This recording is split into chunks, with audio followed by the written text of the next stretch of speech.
Hello，大家好啊！我係 Elsa，我係以前舊大富豪夜總會嘅媽媽生。咁呢個係我哋嘅公司嘅 logo 啦。咁曾經一度改咗名叫做大波子嘅喎，因為富豪汽車有限公司投訴過啊嘛。咁我哋由羅卓老細領導之下，由於佢又眼光又獨到啦，又肯揼錢啊，成日請啲大咖嚟，例如周星馳等等啦。咁今日我點解咁想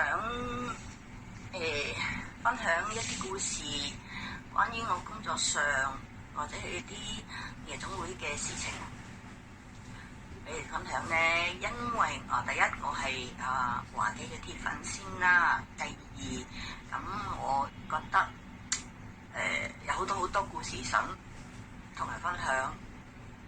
咁呢一個其中一個啦，咁就有一日有個客就帶咗新客嚟，咁兩個叫我出去先，我未試過咁樣，咁我出去先咯。跟住冇幾耐，隔離房有兩個後生着西裝嘅，又開個名，咁我咪過去咯。跟住佢哋兩個話：問我隔離係咪姓乜嘢㗎？我話佢話你唔使嗱，我哋呢個咧就俾你睇下，原來係廉政公署專員。咁跟住我話咁出去望下啦喎，原來咧佢哋咧已經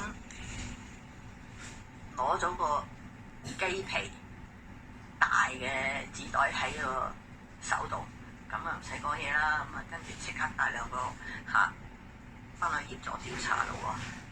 咁冇辦法啦，以前呢台客就好闊佬噶，飲一杯啤酒俾1000，兩杯2000，三杯你飲嘅一杯得啦，隨你飲得落得啦。我都試過啦，飲第三杯係噴泉咁啊。